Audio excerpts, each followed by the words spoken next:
Pedro Bial. É um grande prazer falar com você. Muito obrigado pelo convite, Thaís. Você é uma referência para mim como excelente jornalista, sou seu leitor constante. Adorei o seu livro sobre o primeiro ano do governo Bolsonaro, Tormenta, recomendo para quem ainda não leu, porque Opa! já antecipava algumas questões que estamos aí testemunhando e nos defrontando com elas agora. A carreira única de Pedro Bial é repleta de experiências que poucos jornalistas têm a chance de viver. Como correspondente da Globo em Londres, ele cobriu alguns dos principais acontecimentos do século XX, como a reunificação da Alemanha, duas guerras do Golfo, a Guerra da Bósnia e o fim da União Soviética. Trabalhou com o jornalista Paulo Francis, o cineasta Eduardo Coutinho e esteve à frente do Big Brother Brasil, uma das maiores audiências da TV brasileira. No Jornalistas e etc., o apresentador do Conversa com Bial fala da importância de desconfiar sempre. Diz que o ego dos jornalistas é humilhado todos os dias e conta o que aprendeu nos seus muitos anos de divã.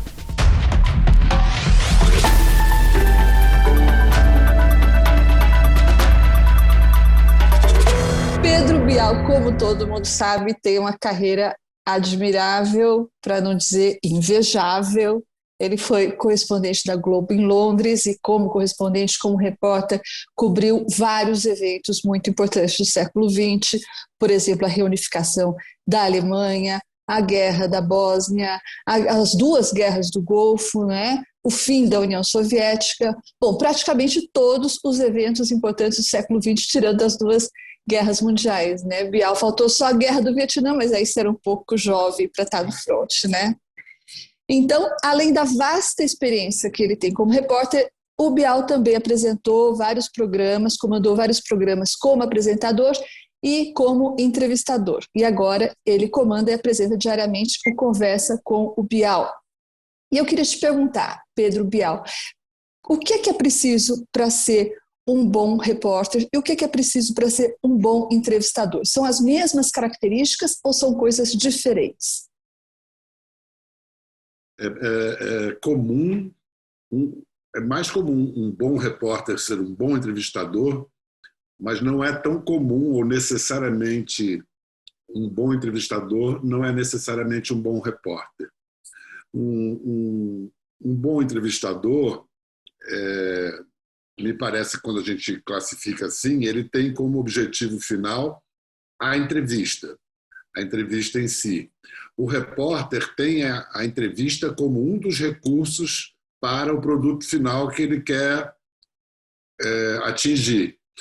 A entrevista entra junto de observação, apuração de dados e informações que não necessariamente serão colhidas pela entrevista. Então, acho que sim, é muito necessário que um bom repórter seja um bom entrevistador, mas não é tão imperativo um bom entrevistador ser um bom repórter, principalmente se a gente considerar o meio televisão. Eu, quando comecei a fazer televisão, eu não gostava de fazer câmera, de aparecer. Você começou como editor, né? Comecei como editor. E eu gostava da posição fora da câmera, em que o entrevistado está exposto e você está ali só com a voz. Meio Eduardo Coutinho, sabe? Que você só ouvia a voz dele nas entrevistas. Um grande entrevistador, com quem, aliás, eu aprendi muito porque eu trabalhei com ele no Globo Repórter. Eu em Foquinha, em começo de carreira, e nossa, fizemos programas juntos. Enfim, então, para responder a sua pergunta, para concluir isso, quando você põe na televisão um entrevistador e um entrevistado, ambos on camera, para se dizer assim, a pergunta, a expressão corporal, o jeito que o entrevistador se mostra, também é percebido pelo espectador e tem talvez tanto peso ou tem um peso relativo ao peso do entrevistado. A maneira que ele fala. por exemplo, como repórter, eu trabalhava muito edição de matéria para televisão. Matéria de televisão, uma matéria ideal tem 1 minuto e meio no Jornal Nacional, por exemplo. Então, se eu fazia entrevistas, eu tirava a minha pergunta na hora da edição. Eu encaminhava no off de maneira que entrava já a resposta do entrevistado. Então, a minha pergunta era... Aliás, a pergunta não é tão importante, né? A resposta é o nosso objetivo. Mas no chamado talk show em televisão, a pergunta ganha também uma proeminência. Então, por isso é diferente o entrevistador do repórter, eu acho que tem. Tem que ter uma performance do entrevistador, na verdade. E isso pode interferir para o bem e para o mal no resultado da entrevista, né? Eu acho que ele está naturalmente mais exposto do que estaria se estivesse atrás da câmera ou atrás do bloco de papel com uma caneta ou numa edição que ele pudesse tirar a parte dele e botasse só a resposta. Ele está mais vulnerável, mais exposto. É uma coisa de televisão e de palco, naturalmente. Quem vai lá vai exposto, porque se entrar defendido, cria uma barreira de comunicação. Então, não tem jeito, você se expõe mesmo. E, enfim. Bom, mas você está à vontade tanto na televisão quanto sozinho lá com o seu computador escrevendo, você navega bem nos dois mares, né? E você acabou, Bial, de ajudar a escrever um livro que foi produzido e organizado pelo Roberto Feite e que eu achei muito interessante e muito oportuno, né? Um livro que acabou de ser lançado e que se chama Tempestade Perfeita. 7 visões da crise do jornalismo profissional. Ele fala sobre fake news, ele fala sobre a questão da objetividade, liberdade de expressão e, bom, todos a internet versus a imprensa convencional, como se fala, né? Enfim, todos os males que nos afligem a nós jornalistas. E o Bial, esse livro, também nele estão Caio Túlio Costa, Merval Pereira, Marina Amaral, Cristina Tartaglia, Helena Celestino, Luciana Barreto e o Bial. Para escrever o ensaio dele, ele fez uma coisa curiosa, ele usou 2 personagens fictícios, é uma conversa entre 2 jornalistas fictícios, sem nome, né? A gente só sabe que um é mais velho e o outro é mais novo. E nesse diálogo ele coloca insights muito interessantes, críticas às vezes irônicas, às vezes amargas e outras coisas muito divertidas. Uma passagem que me fez rir, Bial, foi aquela em que o mais velho diz assim para o mais novo que o jornalista é tão cheio de si que chama o que produz de matéria. Como se a gente fosse um criador divino, não é? Só Deus pois é, você acha que jornalista tem complexo de Deus, Bial? Acho que o ser humano tem complexo de Deus, né? Tanto que um dos clichês jornalísticos, quando há algum avanço científico súbito, olha... He's playing God, the man is playing God. O homem brincando de Deus. É um daqueles clichês jornalísticos que se repete de tantos em tantos anos sempre que tem um avanço rápido e um pouco ameaçador da ciência. Eu acho que vai um pouco de complexo, que aliás também aparece no texto, de complexo de inferioridade do jornalista ao reagir. Isso é um xiste dizer que... mas não deixa de ser revelador, dizer que o cara acredita que cria matéria, chama de matéria. Em inglês eles chamam de história. Minha história, essa história. Vou fazer minha matéria. Mas tem um pouquinho de... como todo o complexo de inferioridade, ele se manifesta como superioridade. Porque a nossa profissão, na verdade, é um exercício diário de frustração. Mesmo quando a gente vence, essa vitória é muito rápida, né? Antigamente, a gente... Eu não sei se isso está no texto, mas antigamente a gente dizia que o papel de jornal ia embrulhar o peixe do dia seguinte. Hoje não tem nem papel. Nem isso. Vai ao ar, vira bytes perdidos aí nesses labirintos cibernéticos. É também uma profissão em que, por exemplo, no jornalismo político, o sujeito está sempre ali, próximo ao poder, a grandes instâncias decisórias, e o poderzinho dele é contar a história da maneira mais precisa, honesta, é tentar se virar no meio de um monte de gente tentando te enganar, né? Isso é o básico do jornalista, né? Olhar para o sujeito e falar, antes de qualquer coisa, por que esse cara quer me enganar? Uma certa malícia necessária para o jornalista, porque é o exercício da desconfiança, e o exercício da desconfiança é básico para a democracia, né? Em todas as instâncias, mas no caso do jornalista. Então, assim, o nosso ego é humilhado todos os dias. Entendeu? A gente acha que criou alguma coisa que a gente vai fazer, que vai ter grandes consequências, aquilo que a gente está revelando, e a gente sabe que não é assim. Mas eu acho que derivamos todos grande prazer do que a gente faz, enquanto a gente está fazendo. E a frustração e a humilhação do ego pode ser saudável, no sentido de não se tem em tão alta conta. Assim. É bonito o ofício, é bonito dar conta do imediato, do que é aparentemente superficial. Então, eu acho que quando fala um profissional divino que cria a matéria, é uma reação ao nosso tamaninho, bicho da terra tão pequeno. Sei. Disfarçar a nossa arrogância, disfarça a nossa insignificância. Você usou até um jargão freudiano lá de comportamento reativo para justificar isso, não é? Isso. Eu uso muito a psicanálise como instrumento de interpretação da realidade. Assim, eu já fiz muitos anos, estudei, e acho que ela nos ajuda a compreender. Quanto tempo de divã você colecionou? Caramba, juntando tudo, porque eu fiz quase a minha vida inteira, agora que tem 10 anos que eu não faço. Não, quando eu estive fora do Brasil eu também não fiz. Juntando acho que uns 20 anos, 20 e tantos anos. Mas ortodoxo? Não. Eu tive primeiro uma psicoterapia bem básica, depois um lacaniano.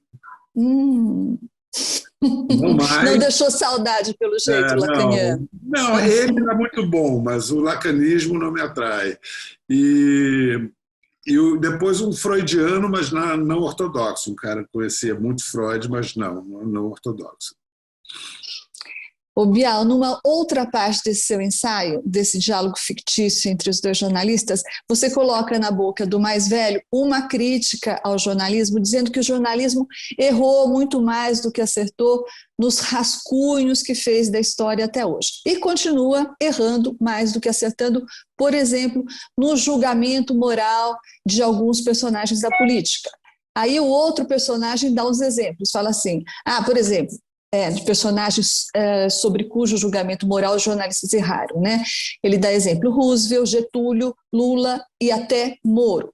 Então, partindo do princípio que você concorda com a crítica do seu personagem, eu queria te perguntar por que você acha que os jornalistas erram tanto no julgamento moral, ou têm errado tanto no julgamento moral de certas personagens políticas? Seria parte da arrogância, por exemplo? Seria parte da ingenuidade que você falou? Primeiro, qualquer juízo moral não ajuda.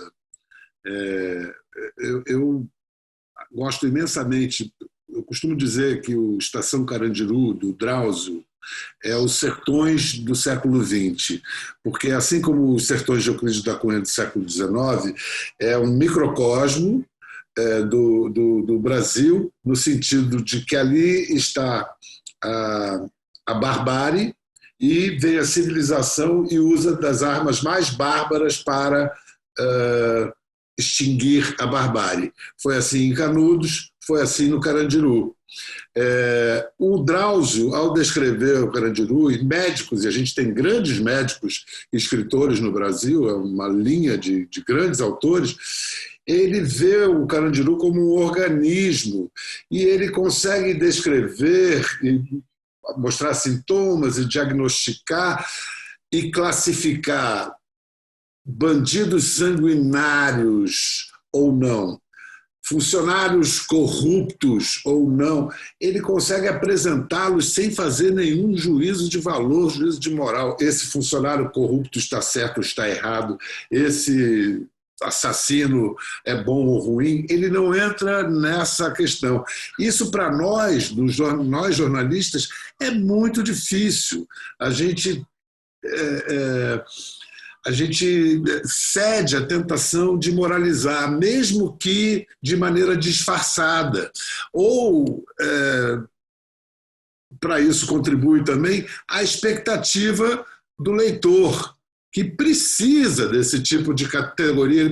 É como também um dos dois fala no livro, Noticiário Internacional da Guerra Fria, era muito mais fácil de entender, e tinha o bem e tinha o mal. Depois que acabou a Guerra Fria, o mundo entrou nesse desequilíbrio, ficou muito mais difícil acompanhar. O espectador de TV, seja brasileiro, americano, japonês, ele quer entender, ele quer entender quem está certo, quem está errado, quem está bom, quem é bom, quem é ruim. Só que a vida não é assim, né? A vida não é assim. A vida, o sujeito pode ser terrível e ter feito coisas boas. O sujeito pode ser uma boa pessoa e, em nome do bem, fazer as piores coisas do mundo. Aliás, frequentemente, os males são perpetrados por quem está falando em nome do bem. Você não vê vilão de novela, eu sou vilão e eu me orgulho de ser vilão. Isso não existe, ninguém se assume como vilão. O vilão é sempre o outro. Então, é natural que, quando o cara está fazendo o rascunho da história, a história da política, para não falar dos exemplos brasileiros, o Roosevelt foi atacado pra caramba por causa da intervenção keynesiana dele e durante a vida dele. Ele morreu, não demorou muito, virou um herói, um dos maiores presidentes da história dos Estados Unidos.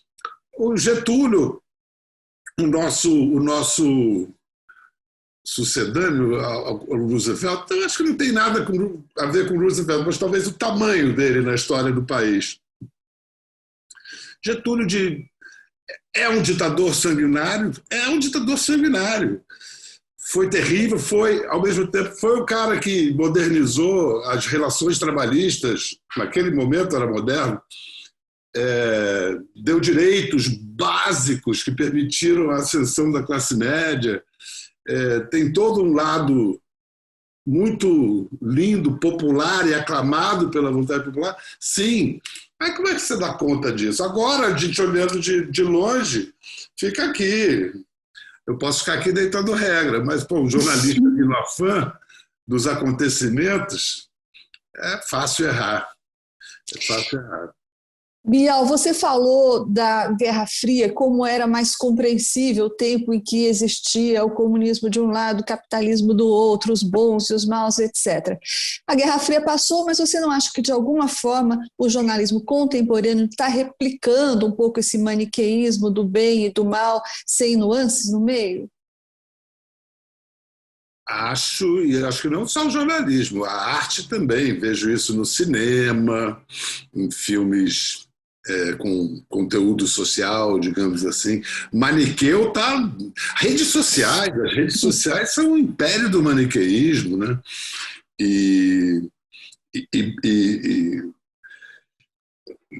Maniqueu era daquela região lá do Hammurabi também, né? Lá da Pérsia e tudo, e pré-código de Hammurabi, né? Porque assim, não tem defesa, né? Tem acusação, condenação e execução, tudo ao mesmo tempo. Eu acho que a gente está vivendo já há alguns anos um momento de... Eu vou me controlar e não usar mais um jargão psicanalítico. Né?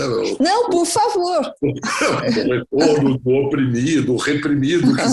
Mas não é isso. A gente está lidando com uma mudança de moral e costumes nas últimas décadas muito profunda. Né? Foram séculos de opressão à mulher nas relações sociais, principalmente fora de casa. Foram séculos, milênios de opressão LGBTQIA+. Foram séculos de associação à cor negra com escravidão, ao racismo. Foram milênios de um costume de você tem um filho que tem uma doença mental, um síndrome de Down, um deficiente, esconde. Tudo isso era muito recente, tudo isso é muito recente. Mudou nos últimos 50 anos, 40 anos é que começou a mudar. Então aí vai um exagero para o outro lado. Há um exagero do outro lado. E há uma tentativa de dividir quem era culpado por aquilo e quem era vítima daquilo. Muito complexa. Eu não acho que é inteligente nem produtivo a gente reproduzir a lógica da luta de classes entre minorias, lutas pelos direitos identitários de cada minoria. Se a gente esquecer que foi a cooperação, sempre o que deu certo. Esse negócio de ficar entendendo Darwin como se fosse a competição que leva adiante, a cooperação na natureza leva muito mais adiante que a competição. E todos os organismos são muito mais dependentes de cooperação com outros do que vencer no mais forte. Não é isso. E isso se replica, de certa maneira, na dinâmica social também. Foi momentos de cooperação, de concertação social que o mundo avançou. Pode até, em alguns casos, até depois de conflitos e de derramamento de sangue. Ou, mais ainda, de cansaço de guerra, né? A Europa é um exemplo disso, uma história de milênios se matando. E aí, não, peraí, em nome do pão na mesa, do teto, da prosperidade, vamos parar de nos matar. Quem sabe um dia o Oriente Médio ali, a Terra Santa, não chega a algo como solução assim. Então, sobre essa desagregação, fruto desse momento de tentativa de correção de injustiças, você também fala no seu livro, e daí isso está na boca do jornalista mais jovem, que tem uma voz mais doce, menos irônica que a do jornalista mais velho. E daí eu acho que isso deve refletir, inclusive, uma coisa que você vive mesmo, porque chega esse momento em que o jornalista mais novo está preocupado justamente com o fato da equipe dele, formada por jovens jornalistas, idealistas, com, como você fala, com ganas de militância. O chefe, que é esse jornalista mais novo, tem medo, receia que esses jornalistas com boas intenções e ganas de militância caiam nessa esparrela, nesse exagero identitário, nessa militância identitária, né? Você acha que esse... Bom, primeiro eu queria perguntar, você tem essa preocupação, você tem uma equipe, né? Você tem essa preocupação e você tenta transmitir esse, digamos, equilíbrio, não sei se dá para chamar assim. Eu tento transmitir, levanto essa questão com a equipe, mas a coisa funciona melhor quando vem de lá para cá. Quando eu não preciso ficar falando, olha, cuidado, eu planto uma provocaçãozinha, já me vem uma reflexão toda. Isso está tão à flor da pele dessa geração. Estou falando de uma galera em torno de 30 anos, assim, que vem com esse desejo moral, mais uma vez, de consertar o modo de fazer as coisas. E aí eu me comporto como um bom conservador, assim, eu recebo e dou boas-vindas a tudo que é necessário, que vem em boa hora, mas eu lembro, mas não é por isso que a gente precisa jogar fora aquilo continua funcionando, aquilo continua sendo necessário.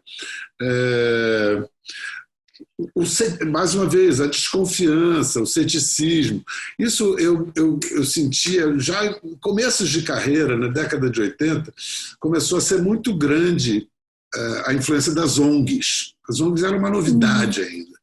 E eu me lembro de um dia me dar conta que eu e os meus colegas, o que vinha de ONG para nós era fonte limpa, você nem precisa verificar. Foi a ONG que disse. Mas como não? Como não? Aí depois acabaram vindo escândalos de descaminhos e erros das ONGs. Essa mesma relação que a gente tem com qualquer fonte. A gente tem fonte, mas a fonte me disse, então é verdade. Não. Ainda mais só porque é do bem, né? Só porque a fonte é teórica. Exatamente. Pô, quem é que não...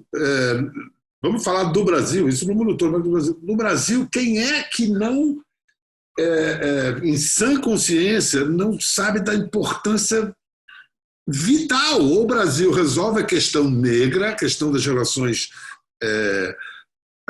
raciais, não digo a palavra, a questão da negritude brasileira. Não gosto de ficar usando o termo raciais, eu acho que hoje em dia virou sinônimo de racialista, entendeu? Mas a questão negra, a questão da negritude do Brasil, o Brasil ser um país negro, com tudo que tem de bom, e que nós temos que resolver isso. Agora, isso não quer dizer que o movimento negro, organizado de forma política, os movimentos negros, não se batam cabeça, não façam... não façam coisas erradas, não plantem coisas imprecisas a respeito. Existe toda uma discussão que não é preta e branca, né? Com o perdão do pano. Então, instituições, a gente aprende a... Quando se institucionaliza uma causa, um desejo, e é necessário institucionalizar para organizar, para a coisa andar, mas você tem que usar toda a desconfiança do mundo. Meu antigo psicanalista dava esse exemplo. Você tem amantes de carros antigos, e os amantes de carros antigos teriam um prazer enorme daquilo, cada um com seu... Hoje eu entrevistei o Marco Aurélio Mello, ele tem um Fusquinha 69 e uma Kawasaki 97. Eu me imagino ele polindo o carro. Aí esse cara, amante do carro antigo, ele junta com mais meia dúzia de amantes de carros antigos, eles criam a Associação dos Amantes de Carros Antigos.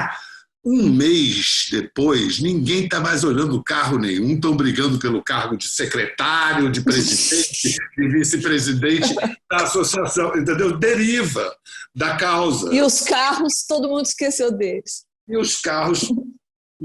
Então, é necessária a instituição, mas a gente tem que ficar ligado, porque senão... Então, eu dei o exemplo dos negros, e esse exemplo se aplica a várias movimentos identitários. A gente tem a causa tem toda essas causas têm toda a nossa, mais que simpatia, o nosso desejo de que isso seja, porque isso é uma evolução civilizatória, mas isso não vai absolver ou isentar essas organizações políticas de cometerem erros, de serem cooptadas por outras organizações. E portanto, a desconfiança continua sendo necessária em relação às fontes. É isso que você diz para a sua equipe. Isso, e só para encerrar esse capítulo, tem uma frase que eu acho... Só uma coisa, para a minha equipe, o que a gente tem hoje? A gente tem uma guerra cultural.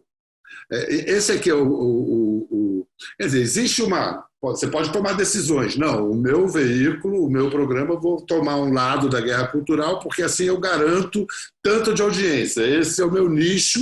Todo mundo que está desse lado da guerra cultural vai ler o meu jornal, vai ver o meu programa, vai entrar no meu portal, porque sabe que aqui todo mundo pensa parecido com ele. Mas em televisão aberta, eu quero todo mundo, dos dois lados da guerra cultural. Então, eu costumo dizer que nós estamos numa torre, a gente está, não é muro, não, é em cima de uma torre. E dali a gente pode ver melhor os dois lados, mas a gente não pode, por mais que a gente simpatize mais com um lado, simpatia has nothing to do with it. Simpatia não tem nada a ver com isso. Informar. E é fascinante. É fascinante, como eu usei o exemplo do Drauzio. Vamos ver aqui, não fica logo acusando, esse está errado, esse é feio, esse é bonito. Vamos ver o espetáculo que é incrível. Então é uma isso. Visão de 360 graus. Na televisão eu tenho uma audiência que é televisão aberta não tem nicho, né? Todo mundo, em princípio. Então, não cabe escolher um lado. Não vamos tomar um lado. E é muito difícil isso, às vezes. Então, só para encerrar esse capítulo, essa é a fala do jornalista mais novo, falando ficticiamente como é que ele lida com a equipe, a preocupação dele. Mas aí o jornalista mais velho, que é mais áspero e tal, fala uma frase que eu já te disse que poderia ser do Nelson Rodrigues, né? Que ele fala sobre essa questão, essa reação às causas identitárias. Ele fala assim: indignação não absolve ninguém. Eu gostei disso. Porque, de alguma forma, essa indignação que está por todos os lados, em todos os cantos, em relação a todas as coisas, ela já parece, por si só, uma tarefa cumprida, né? E talvez seja isso que o jornalista mais velho queira dizer. Não é tarefa cumprida e não absolve ninguém. Você vê que a postura das pessoas nas redes sociais é muito movida à indignação, né? O que gera engajamento, likes, dislikes, tudo, são posturas indignadas. Assim. É importante a gente se indignar, a gente não vê naturalidade em coisas que não são razoáveis. Inclusive, essa é a nossa profissão. A gente, como jornalista, é treinado para ver a notícia onde ninguém tinha um monte de gente passada ali, ninguém tinha percebido que tinha uma notícia ali. Por quê? Porque ele tem a capacidade de se surpreender, de se indignar. Mas o comportamento humano é realmente, a minha indignação ela é tão nobre quanto a compaixão que eu sinto, e basta eu indignar que a minha compaixão está manifesta, e eu então não sou... Eu me isento, eu sou absolvido, aquilo ali não fui eu que fiz. Não existe ninguém inocente totalmente. E também, infelizmente, não dá para culpar, botar toda a culpa num objeto só. São construções que dependem de muita gente, de muitos movimentos. Às vezes surge um personagem que até ele mesmo acredita que ele é o bambambam, esses tiranos ou presidentes candidatos a tiranos que ficam correspondendo a uma mitificação de seus seguidores e tal. Uma hora o cara acredita que eu sou o presidente. Não, nem ele. Só está ali porque houve um desejo intenso de muitas pessoas e que esse desejo o sustenta. Acho que a gente sabe do que a gente está falando, né? Sabíamos, sim. Pedro Bial, a gente está terminando agora aqui, mas eu queria antes te perguntar o seguinte: a gente já lembrou que você, como repórter, já fez quase tudo que as pessoas sonham em fazer, inclusive trabalhou com o Paulo Francis, né, quando você era correspondente em Londres, isso como repórter, né? Mas aí também você apresentou um dos programas de maior audiência da história da TV, o Big Brother. Você apresentou um programa que não deve ter tido grande audiência, mas que foi ótimo, que foi o Espaço Aberto. Enfim, e daí nesse espaço você entrevistou o Vargas Llosa, né, o Ariano Suassuna, toda a Jorge Amado, todo mundo. Então, você já fez um monte de coisas e agora... você também já escreveu livros, você já trabalhou como diretor, como roteirista e até como ator, não é mesmo? Então, eu fico pensando, tem alguma coisa que você ainda não fez na vida profissional e que você gostaria de fazer? Eu queria fazer mais. De tudo isso. Mais de qual? De tudo isso que você falou, por exemplo, agora eu estou envolvido com duas biografias, uma em livro, que é da Luísa Helena Trajano, fazendo a biografia dela, um perfil biográfico. Da futura presidente? Hã? Da futura candidata a presidente? Será? Eu estou entrevistando você. Eu não digo nada até chamar o meu advogado. Não, ela foi bastante cortejada o ano passado, surgiu isso. Mas eu não trato disso não, mesmo porque se acontecer alguma coisa, o meu livro tem que informar o que trouxe Luísa até agora. Em que pé que está essa biografia? Na metade, mais na metade, quando sai? a gente deve ter, o livro deve sair em outubro, novembro. Eu quero ter o texto pronto no começo de agosto. A gente vem fazendo entrevistas. Eu estou trabalhando com a Camila Moraes e com o Heitor Dalancourt.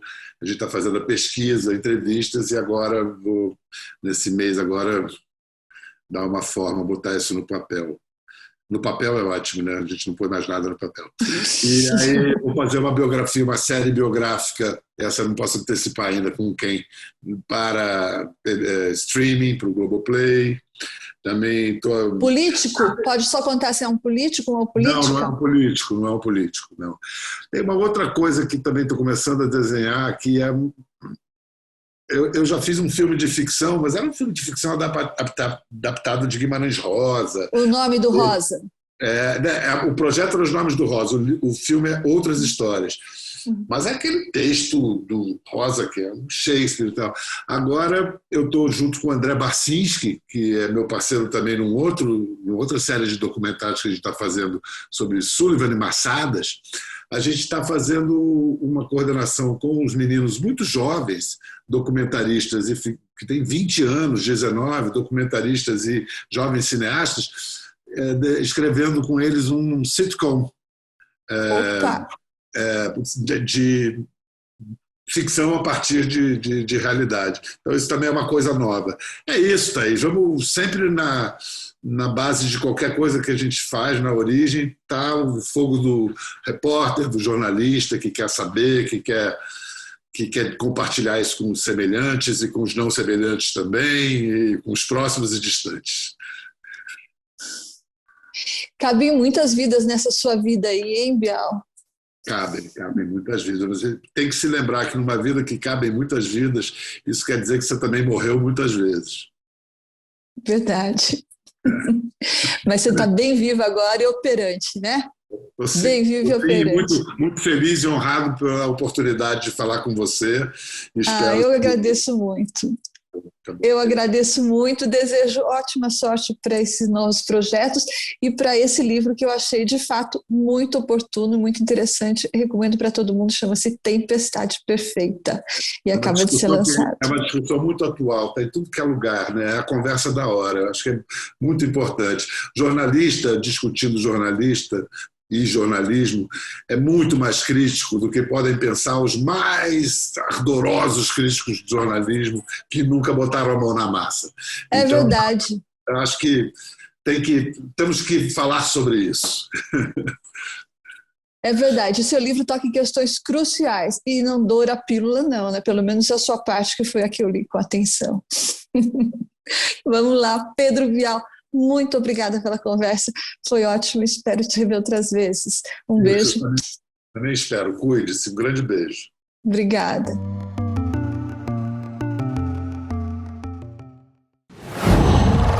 Qual?